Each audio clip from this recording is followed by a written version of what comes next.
Genesis chapter 29. Arrival in Haran.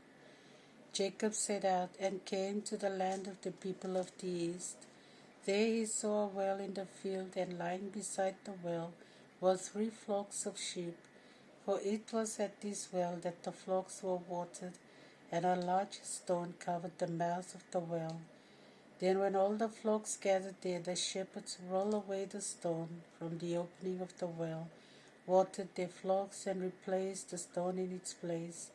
Jacob said to them, "Brothers, where are you from?" "We are from Haran," they replied. He then said, "Do you know Laban, Nahor's son?" "Yes, we know him," they replied. And Jacob asked, "Is he well?" "Yes, he is well," they said. "And here is Rachel, his daughter, coming with the sheep." Jacob then said, "Look, the sun is still high. It's not yet time for the flocks to be gathered together. Water the sheep and let them graze." But they said, "We cannot do that until all the flocks are gathered together and the stone is rolled away from the mouth of the well. Then we water the sheep." He was still speaking when Rachel arrived with her father's flock, for she looked after them. As soon as Jacob saw Rachel, the daughter of his mother's brother Laban, and the sheep of his mother's brother Laban, he went forward and rolled the stone from the mouth of the well, and then watered Laban's flock. Then Jacob kissed Rachel and wept aloud. Jacob told Rachel that he was her father's kinsman and Rebekah's son, and she ran and told her father. As soon as Laban heard the news about Jacob being his sister's son, he ran to meet him, and after embracing and kissing him, he brought him into his house. Jacob told Laban all that had happened, and Laban said to him, "Truly you are my bone and flesh." And Jacob stayed there with him a whole month. Jacob marries Leah and Rachel. Laban said to Jacob, "Even if you are my kinsman, should you work for me for nothing? Tell me, what wages do you want?" Now Laban had 2 daughters. The name of the older was Leah, and the name of the younger was Rachel. Leah's eyes were delicate, but Rachel had a lovely figure and was beautiful. Jacob had fallen in love with Rachel, and he said, "I will work for you for 7 years in return for your younger daughter Rachel." Laban said, "It is better for me to give her to you than to any other man. Stay with me." To win Rachel, Jacob worked for 7 years, which seemed to him only a few days, because he loved her so much. Jacob then said to Laban, "Give me my wife, for I have served my time, and I want to lie with her." So Laban gathered together all the people of the place and gave a banquet.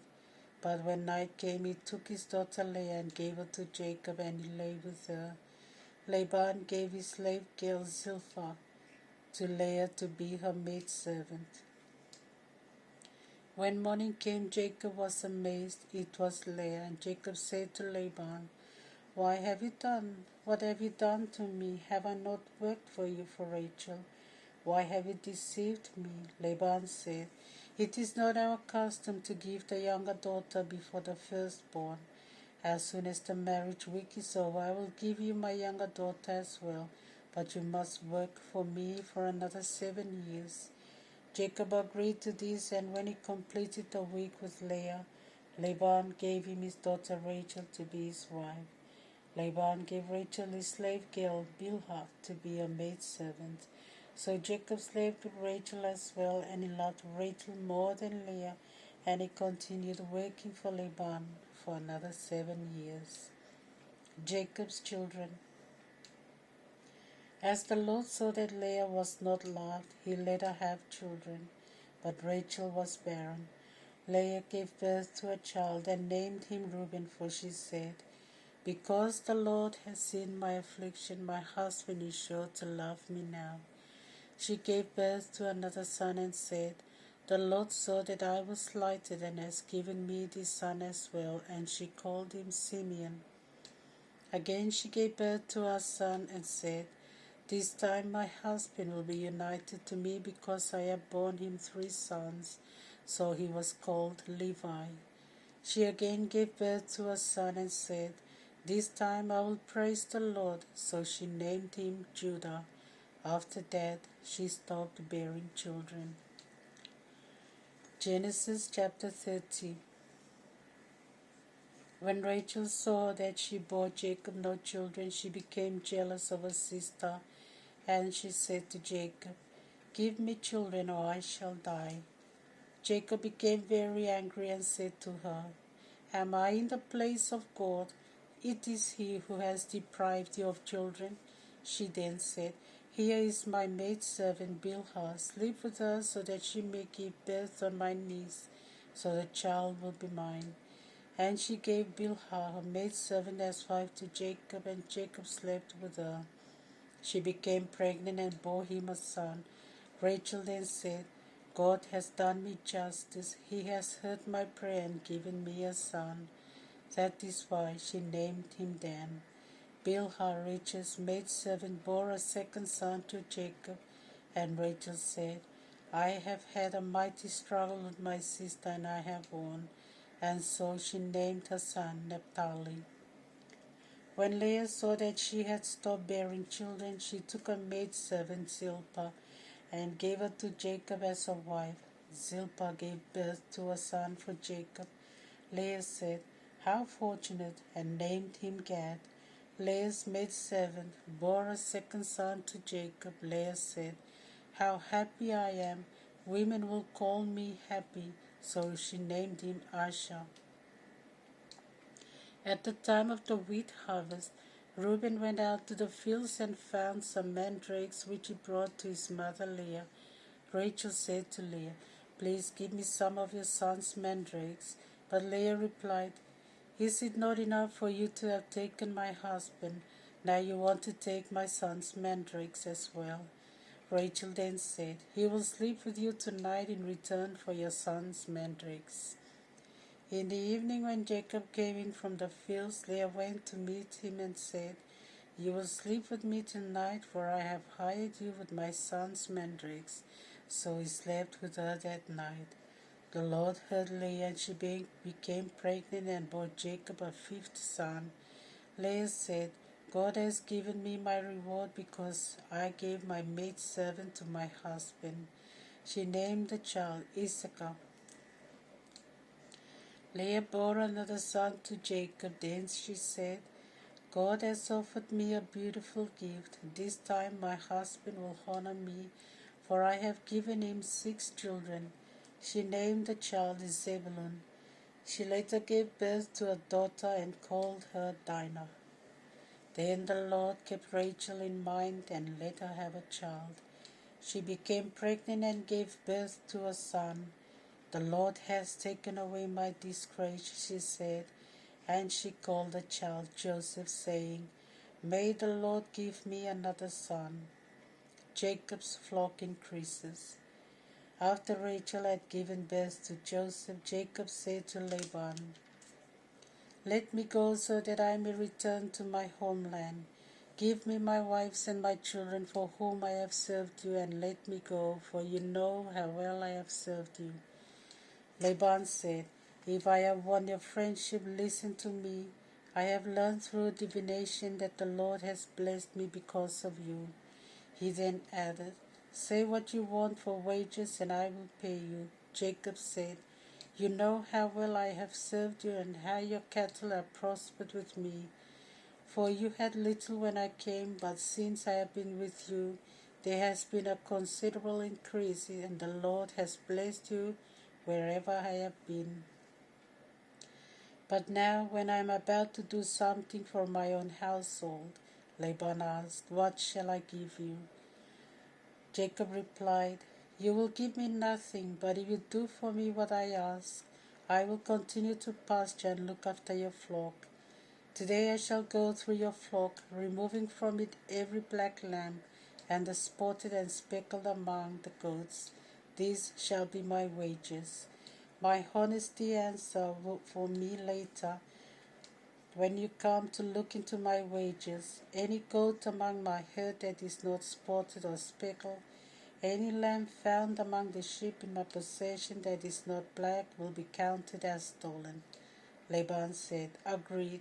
it will be as you say." That same day Laban put aside the he-goats that were streaked and the she-goats that were spotted or speckled, everyone that had white on it, and all the black sheep. These he handed over to his sons, and he put a distance of a 3 days' journey between himself and Jacob. So Jacob looked after the rest of Laban's flock. Jacob then gathered fresh branches of poplar, almond, and plane.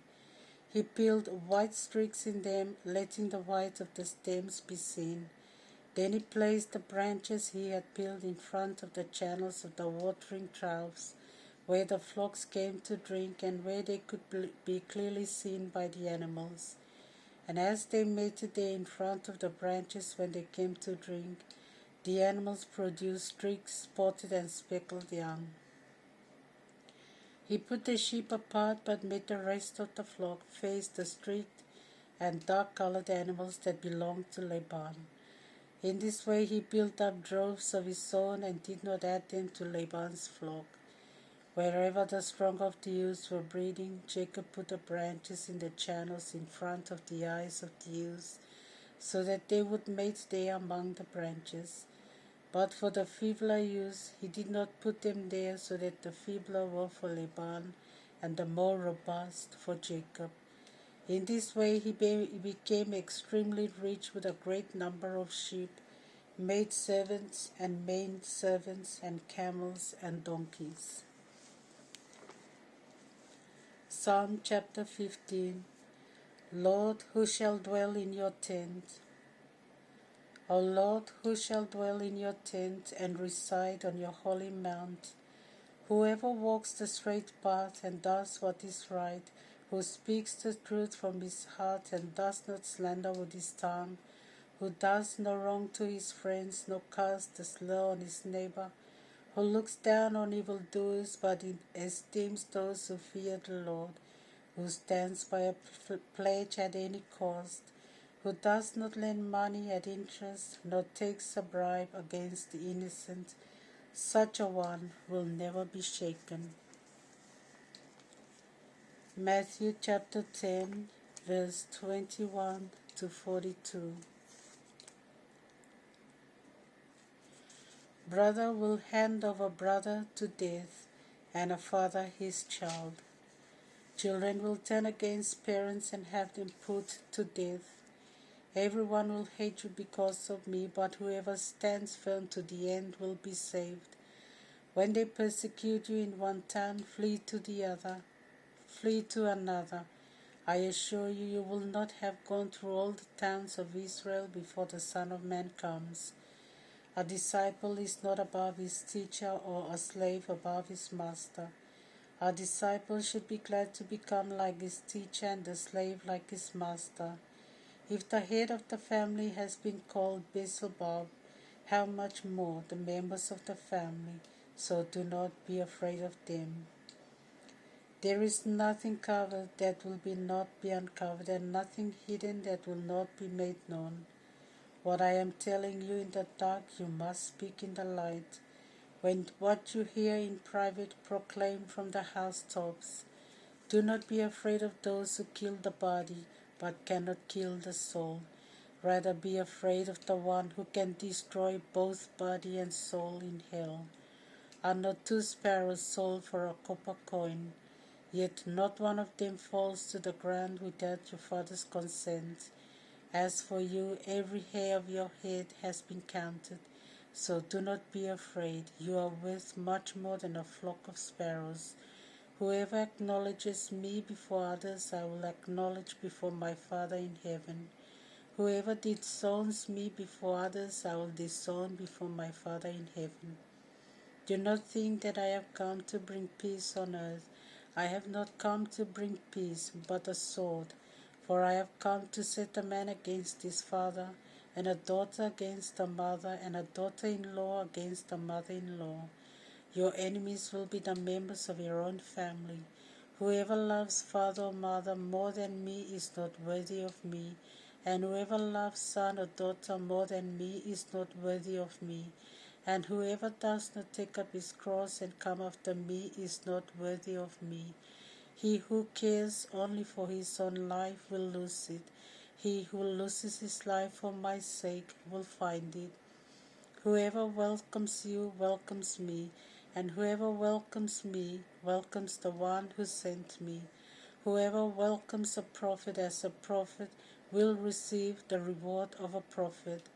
Whoever welcomes a just man because he is just will receive the reward of a just man. And I promise you, if anyone gives even a cup of cold water to one of these little ones because he is a disciple of mine, will not go unrewarded.